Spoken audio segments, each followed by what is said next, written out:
Fractional healing. Fractional healing.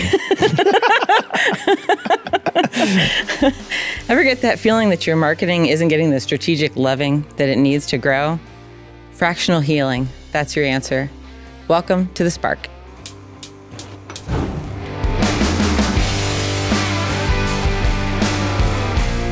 I am here with Jay, and today we're chatting about fractional CMO and fractional marketing support. I think we have to sing everything we do the rest of this episode. I don't think that's a good idea. You don't think so? I think we should practice more if we're going to do that. That's okay. That's a whole different type of This ain't podcast. TikTok. All right.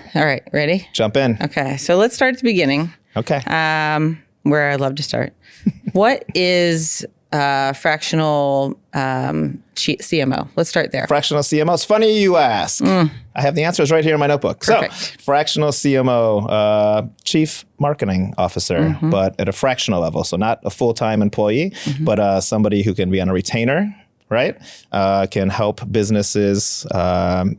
It's a senior leadership position, right, within an organization. They're embedded in businesses, opposed to coming in, working on a project. They work collaboratively with leadership teams to understand goals, help set vision, roadmaps. Kind of feel like part of the team. They are part of the team. Absolutely. It's not transactional. It's rooted in strategy, and they help understand goals, collaborate with companies to create roadmaps, tactics, campaigns, whatever the tactic is to achieve goals. So it's rooted in strategy. So they stop, collaborate, and listen. Yes, all three of those things. But what are they actually responsible for?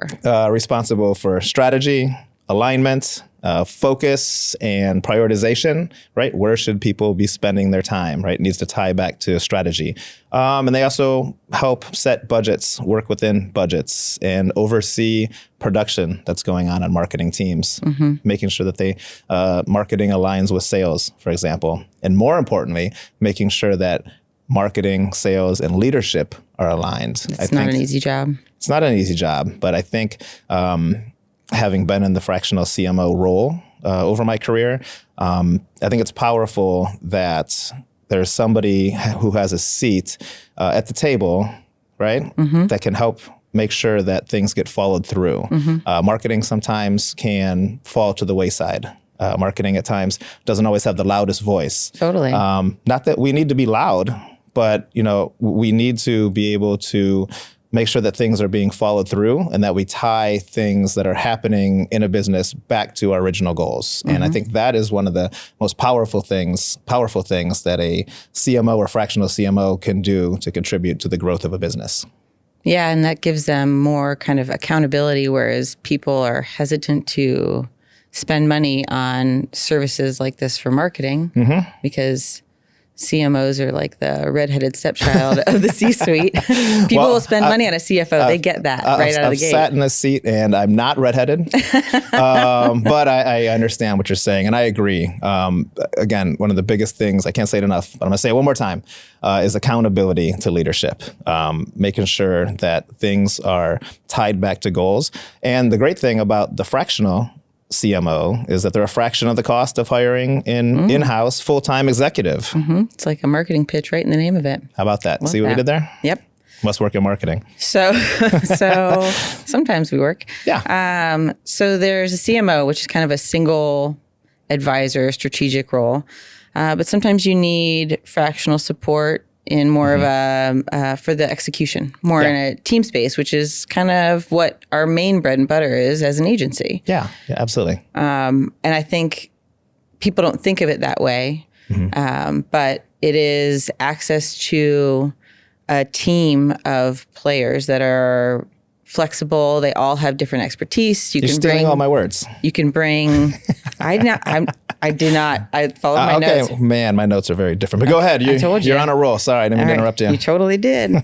But instead of, just hiring one person on your staff, you get a whole team of support, which is pretty cool. You do. Companies who work with agencies such as ourselves. This is why agencies exist. Yeah.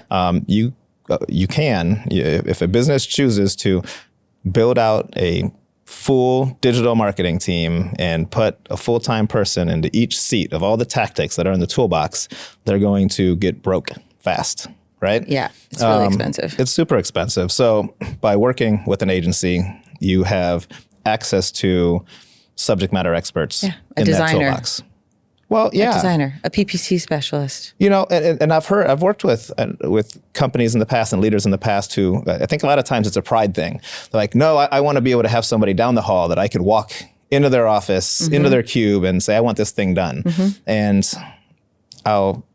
my objection to that is 90% of the, almost 100% of the time when a decision maker, a leader is going directly to a designer to ask for something, it has nothing to do with the goal.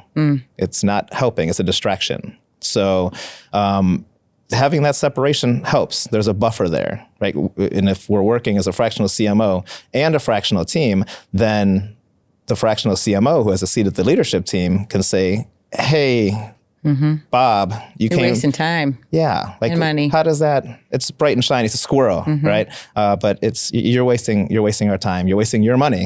And it's your money at the end of the day. If you really want us to create that thing, we can do it. But if it doesn't tie back to a goal that we've agreed upon, we probably shouldn't be doing it.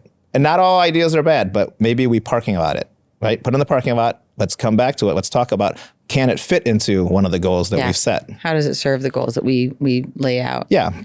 And we've also talked about the single. It's like a long running joke of like a marketing person wears all the hats, and when you're in it, it's really hard to think strategically and remember like, what am I doing this in service of? Yeah, and we know from our experiences, it's really hard to run a business, run an agency while you're in the weeds. Doesn't mean we don't. It's really hard. We do roll our sleeves up, and we can get dirty with it, but it's not always the best use of our time when we should be working on process, partnerships, growing the business efficiently in other ways. So things are just moving so fast now. Another reason that working with an agency, fractional teams, besides the skill sets, is that things are just changing so fast that partnering with somebody who that's their job, that's very different than trying to have people be in the weeds and stay up on current trends and educate themselves on platforms, right? That's our job. Yep. That's what we do. So in our agency, in our lives, we work with small to medium-sized businesses, right? 5 million to 100 million and up, basically. So we see that there are marketing teams. They're valuable. Like, I'm not saying, I don't want to get it confused. I want to be clear here because clarity is kind. We love working with small marketing teams that have a marketing director that can help get shit done at the end of the day. You can track down answers, find answers. Like, have people on staff, absolutely. But when you're looking at specific SEO, AEO, PPC, all the acronyms, right? If you're going to bring that knowledge in-house, get ready. That's a hefty bill when you look at a fully burdened team. Well, and the benefit of an agency too is that our people are not fully on single accounts. And so they also have to dedicate time to learning the new things. So absolutely, that's one of the things that we force in our agency so that you have an updated skill set. Yep. Also, and wow, it's so funny because you're such a sports fan and you said something very profound. You said that companies don't need a team full of quarterbacks. Teams like... Even I know that. Even you know that. No, it's playoff season. It's NFL season. So we're going to go down this road just for a second here. Right, you know, I can't stop a good sports analogy, but I don't need a team full of quarterbacks. I need offensive line to block for the quarterback. I need wide receivers to run great routes. I need running backs to find the hole. I need leadership and vision strategically for players to follow. That would be the fractional CMO. A little whiteboard with the lines and the X's and the O's. I love a good whiteboard and I love X's and O's. Like all the things that we just talked about, the leadership, the vision, the strategy, down to execution from the players who all play a different role, are all the things that my beloved Cleveland Browns are missing at the moment, right? Brutal. Head coaching search, right? Can you get a leader of people in the building? Do they have that vision and strategy? Does it align with the general manager? Does it align with the ownership group? All these things matter. All right. I like that. That was good. Also, I'm going to weave sports analogies to the rest of this. Best thing you should know about football, you need to score points to win games. That's true. So I just keep that in mind. That's my big advice. That's right. Yeah. No one's won scoring nothing. That's right. So All right, we've talked about kind of what they are, but let's talk about what it costs and what these kind of engagements look like. Fractional CMO engagement. How does that work? How do I go out and I hire that, and what is that going to look like in my budget? Here's in a my great sales answer for you. It depends. It does depend. It depends on the scope of the engagement, and I would say the maturity of the organization who's looking for marketing support. We've worked with startups, right? They're not going to have the biggest budgets, but startups are a great place for people to start because they need to understand their competitive landscape. They have to understand what's even available to them. So look at it as a marketing starter kit. Yeah. So I have this idea. This is my business. I'm investing into it. What do I need to do to be competitive in the landscape? I love a brand new strategy for a brand new kind of company. Oh my gosh. Yeah. Yeah. The So brand fun. it is a lot of fun. The competitor analysis. Yep. Understand all that. So there's one way to engage a fractional CMO is to simply put the pieces onto the board. Right. Okay. So now at least we know what game we're playing. We know what we're trying to achieve. You're kind of designing the board. Yeah. Yeah. Second, SMBs, where we play most, typically have somebody on staff, a person or two, who wear a ton of hats. And these companies, we can help them, fractional CMOs can help by collaboratively understanding the vision and setting goals for an organization. And sometimes it's the organization leader who wants to do all the things, but doesn't really know what they can do, but feels like a good sense of like DIY energy. Yeah. And then sometimes it's just the lowly marketing person, just the one that is in the weeds and loses, the forest for the trees. Well, what we've learned over the years is that when it's the solo entrepreneur who's making those decisions, they all tell you how good they are at marketing. And they're not wrong because they've gotten to where they are to grow a business because something in their delivery or their messaging or their personality is marketing, right? It's a personal brand most of the time. And that personal brand is great and it'll get you so far in your different groups, right? Your Vistage groups, your EOA groups, 10KSP, whatever it is. From there, though, to actually then grow outside of that network is when we usually see internal friction or things, the momentum stops. They've gone so far. Now they need to cross, the chasm, basically. And that's a great time to engage with a fractional CMO is to hear that visionary out because they're alphas and they're really good at what they do. It's generally true, yeah. So now it's time, though, to get a different lens on it. And the lens of a CMO who works with different companies will understand what's going on in the marketplace, trends, things that are happening, and how to take what's there, listen, collaborate on what the goals of this company is with the visionary, and then put those into strategies and roadmaps, which then break down into the tactics of how it's going to get done, which would be the fractional team or the in-house team. Okay. I got very interested in that explanation. I was like, yeah, I like that. None of it was in the notebook either. I know. That just is lovely chat. I like to throw a wrench in once in a while. All right. And so the other piece of that is kind of how fractional teams work, which that was more CMO based. And so an agency like us, there are lots of ways that we can engage with clients. Our engagement models can be just buckets of hours, endless hours, which is how we used to be. Just whatever you need, all response and no planning. And now as we've decided to grow with like laser focus, we turned into this, retainers bucket of services that we call products for productized services. And so basically you come to us and give us what your budget is. Yeah. That you feel comfortable with, and we figure out how to work within that. And that's kind of how a fractional team works with you. There are lots of different ways though too. Yeah, I mean, so when I started here, I'll pick on us. When I came here, we sold, in theory, tactics that we were doing, but the way it was billed was hourly. Yep. And it was, for us as an agency, I'll speak to the folks on the agency side, and it relates to other businesses as well. It wasn't scalable, and it was like revenue wasn't predictable, and it made it very hard to say what we accomplished. We accomplished a bunch of tactics, but they didn't tie back to larger goals and solving business problems and growth, because the bucket fluctuated. So that means the focus could fluctuate because there wasn't somebody in the room to say, how does that tie back to? Yes. And we do that now. And that's made us, first off, it's made our client delivery better.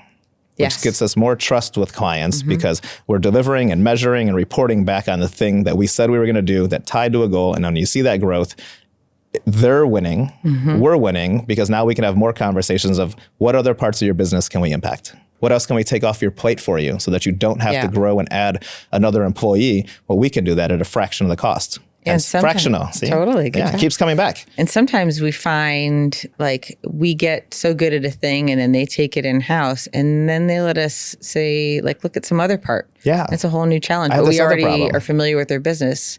That's been kind of a really cool development of that this year. Yeah. And it's like part of what we've done forever and that Jan beats the drum on is educating. And like being able to educate clients, like once we figure out how to do the thing, if we can then package that up and let their in-house team do it so we can go tackle more problems. Yeah, more complex ones. More complex, right. So, and new problems, right? Because there's tons of new problems now, especially with AI and everything. That's like, how do I work smarter, more efficiently? Like, how does that happen? Yeah. And we can help with that as well. Totally. Okay.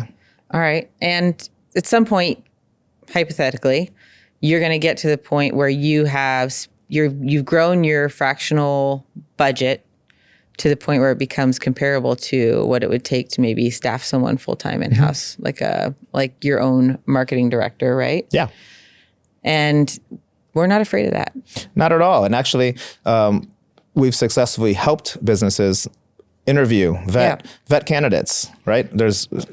We know the questions to ask because we hire talent as well. Totally. So if we already understand what's going on at a company, then there's no reason why we shouldn't be involved in that process, especially if they're already engaged with us. They're going to work with us. And so then they bring them in and then we get to do other things with that person. Right. We understand these companies' cultures already. We already understand what their goals are because we're sitting at the table and we're executing against it. We have a track record of trust. So when it is time to hire somebody, we can definitely help in that capacity as well. Yeah. I think a good fractional partner is one that's like in it for growth with you and doesn't want to try and gatekeep, which is exactly what we're avoiding. Yeah. Agencies shouldn't be scared that somebody wants to bring somebody in-house. If anything, all it does is open up more opportunity to solve different, bigger problems. And, I'm not giving anything away, no secret sauce here or anything, but I mean, marketing is changing so much, so fast. And a lot of what we're going is solving business problems, right? We do marketing. We do the things that grow and align with sales.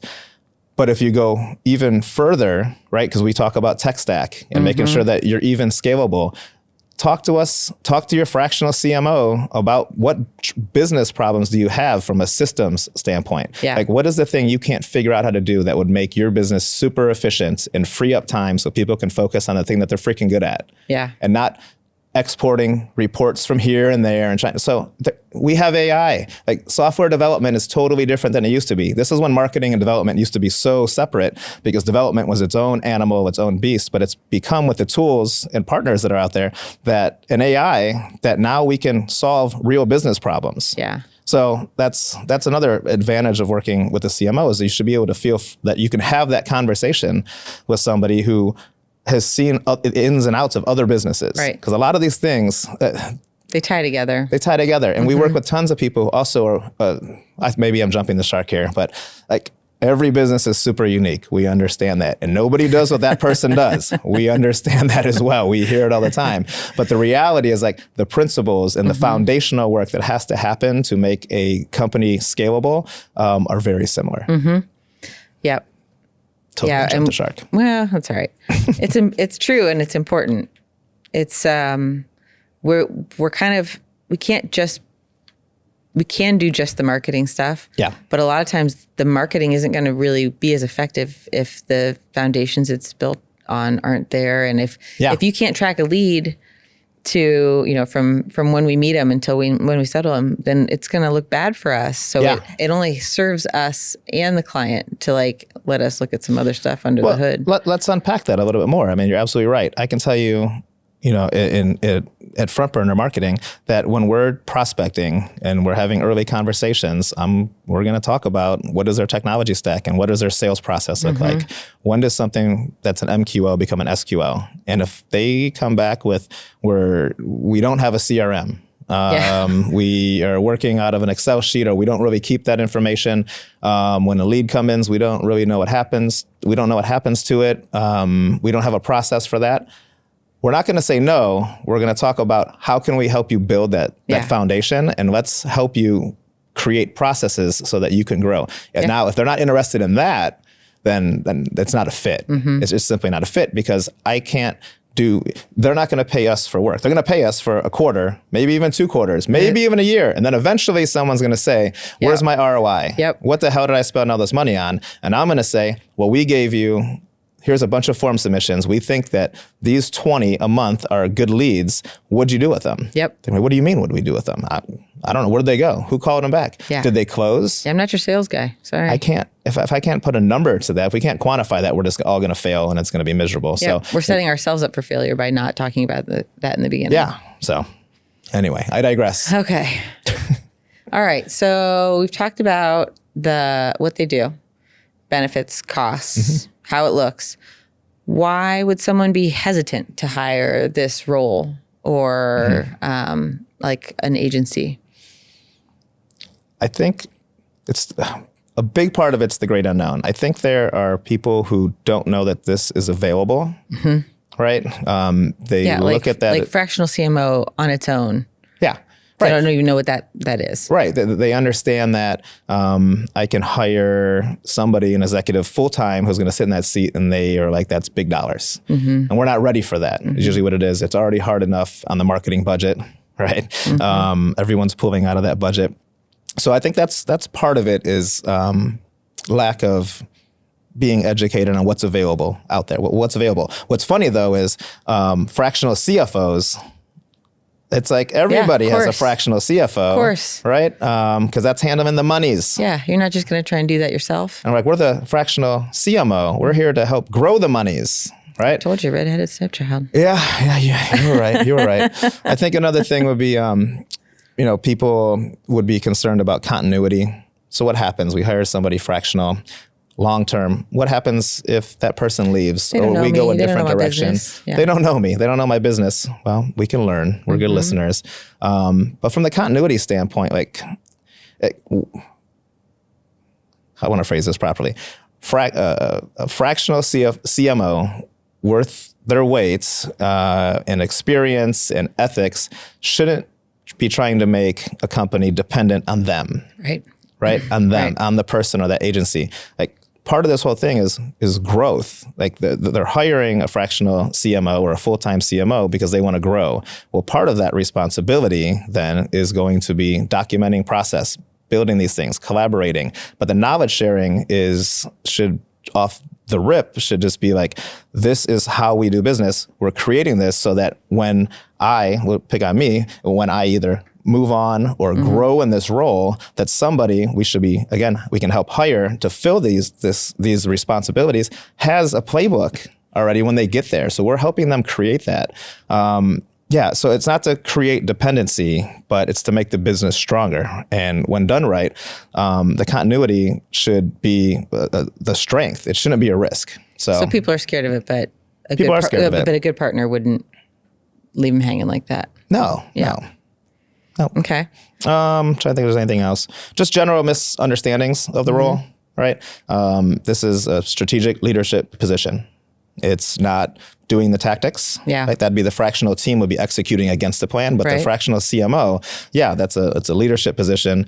It's not a consulting role. Nothing against consultants. I've consulted before, and that's very transactional. Consulting is different than fractional. Consulting is project-based, typically working towards one goal, where a fractional CMO is going to understand all of the business goals and how to help align resources to execute and deliver growth. The one that I think that we talked about earlier was culture. Culture, it's huge, right? Yeah, I'll touch on the culture in a little bit. Okay. But go ahead. Okay. But culture, yeah. Is this person going to fit in my organization? Yeah. Are they just the person who drops in once in a while, nobody knows, and how do we trust them, right? And it kind of like, it would kind of get lumped in with the consultants here. Like, oh shit, get ready for the pink slips. They're auditing. They're all on their note. They go to the conference room. Yeah, the Bobs. Got to go see the Bobs. Exactly. Yeah. I also think that agencies get a bad rap. People worry that they have like bloated overhead and that they're doing things that are unnecessary. And I think that there probably are bad actors that have done those sort of things. I'm certain of it. There's so much PTSD out there. Like, oh no, like here's the agency. We get people all the time that come to us and they're like nervous about it. Right. They're like, well, I've worked with agencies before and it went really bad. And like we spend a little bit of business therapy trying to like cure them and get them to trust us. And sometimes they just won't ever trust a marketing agency again. They don't open up. Yeah, which is hard. So I guess it's not necessarily that. It's that there are bad actors that do those sorts of things that create a bad name for agencies, but there are, I think, responsible ones. Yeah. I mean, people want to work like with a fiduciary, right? Because they're supposed to be looking out for their best interest. I look at the agency landscape the same way. I would put us into that category that we're looking out for our clients' best interests because we take care of them, they grow, we grow, right? It's a partnership. Yeah. It's not just a fly-by-night one-time thing. Yeah. And we want you to grow. Yeah. It's not a one-night stand. Okay. Feels like it's getting back to the fractional healing. All right. So when do we hire one of these? When do we decide it's the right time for that? We talked a little bit about it earlier. Startups are a good one. It's an easy trigger. For obvious reasons, right? They need the marketing starter kit. Okay, that's one. I would say companies who need to cross the chasm, like they've plateaued and the growth isn't where they're projected or where they want to be, aspire to be. That's a good time to get a fresh lens and be able to help collaborate and create different strategies and solutions that can help. Okay. Yeah. Other than that, I mean, I know you want to say everybody needs one of these, right? You get a fractional CMO, you get a fractional CMO, you get a fractional CMO. I'll say organizations that are a good fit are organizations that are going through growth or transition, new product lines coming on, or there's they're making change in ownership, or different generations taking over. That's usually a really good time. Yeah. Not when it's halfway down the track already. Let's try to catch it at the takeoff. I like talking to the companies that have like relied on the door-to-door salesman kind of like model for a very long time. Yeah. They're like, we kind of need a website. Yes. Yes, we would love to talk to you about that. I would love to talk to you. People that have been doing the same business for 50 years, but never really had to do marketing before like we do marketing. Trying to think of who else. I would say organizations, maybe more enterprise clients who have existing teams, but things are flat. They need a fresh lens. They could use mentorship. That's one for sure to help grow in their careers. Because if you're an organization that's having turnover, specifically in your marketing department, why is that happening? Is there just nowhere to grow, right? So fractional CMO can definitely help with putting career path, putting education, reasons for people to want to stay and grow in their career. That's another good time. Yeah, I also think we tend to get kind of that leader, owner, whatever, primary in a company that started by doing all the things and still can do some of them and maybe has like a lower person to help execute a little bit. Yeah. But getting a fresh lens and having someone to talk those problems out with and like goals and how we get there, I think is really a good use of a fractional CMO. If we have visionaries who want to be involved, I think that's great. What I've found is, as long as they don't stop us from moving forward. Well, they need to get out of the way for that part. But where I like to refocus it though is like picking on them and working on their personal brand. So we handle the company when we can help them, but kind of move it, right? Yeah. Just kind of move the lens and kind of point it at them and figure out how can we make you a better subject matter expert? Should you be doing public speaking? Should you be doing webinars, podcasts? Because a lot of them should. A lot of them are really interesting. But again, so focusing, that's a good tactic I've found is like, let's build your personal brand, right? That's only going to help support. Quit looking at me. Let's talk about you. Let's talk about you. All right. Any other good fit potential clients for CMO fractional services that you want to add in? Or are you good? I think I've exhausted my list and my brain at this point. Just want to make sure. Okay. Yes. All right. So let's just lightly cover. We've talked about all of the elements here. Who do we choose? Give me some green flags for a fractional CMO or fractional marketing support team. Culture fit. Okay. This is where I had culture on my notes. All right. But culture fit. Interview these agencies, these fractional CMOs as if you were hiring them for your business. Will they fit? Do they share the same values as you? I always say, and I think it's caught on a little bit, not just the happy hour thing, but celebrate victories. Like we want to be able to celebrate victories with the people that we win with. Yeah. And if you can't picture yourself celebrating with the fractional team in front of you, then move on. Find somebody else. Somebody else will be there. You know, there's someone for everyone, I believe. So yeah, it's a vibe check. It is a vibe check. Yeah. I would say experience matters. And I'm not talking about experience in a certain vertical, because everyone is a little niche or niche. I struggle with that myself. Niche. I'm going to go niche. It's a little bougier. While that is important that somebody have an understanding of your vertical and what you do, it's not the end game either, because the foundations of marketing are the foundations of marketing. Yep.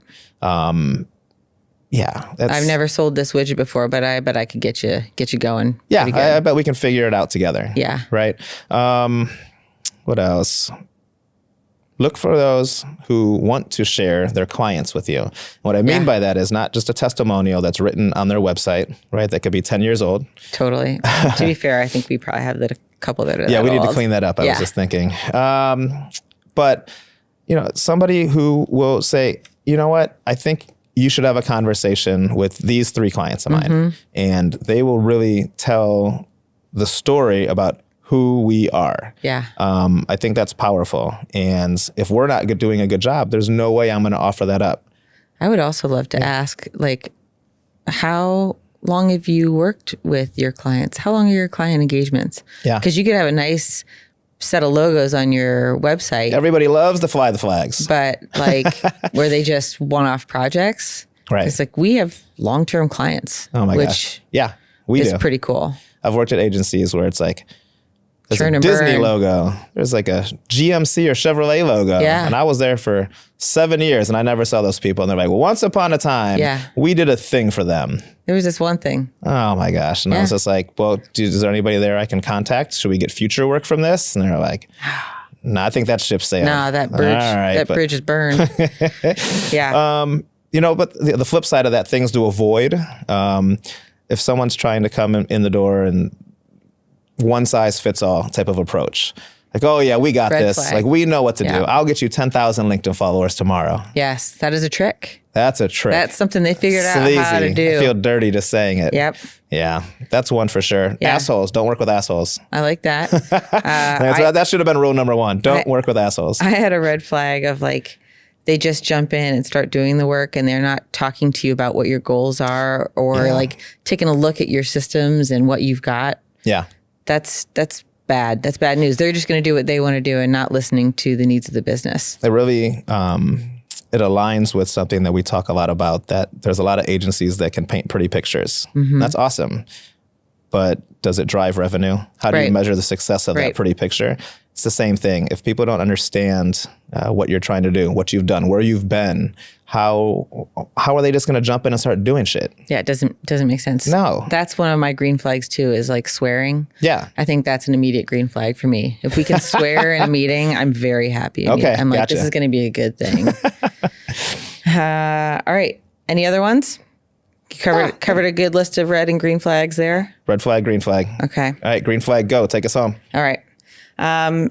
So I may be biased, but I think you have strong opinions on things? I think a fractional CMO or fractional marketing support could really benefit just about every company. Yeah, you're not wrong. You're not in the weeds of the day-to-day operations. You've got access to a flexible team of experts with current skill sets. less commitment than a full-timer that you'd have to, have. Yeah, we don't even talk about that too much, but No. I mean, You mentioned it lightly, but yeah, I mean, if you fail, if you spend the big ticket on a fractional, on a full-time CMO and you miss, that's an expensive adventure. yeah. Okay, go ahead. So it can fit your budget also. So like if you want to just allocate X percent, you can do that instead of a full-timer. Yep. So fractional healing can really help relieve your mind, make you feel so fine. So if you're interested in talking about how fractional marketing support or CMO could help your business, reach out to us. Thanks for sharing your time, and see you next time on The Spark.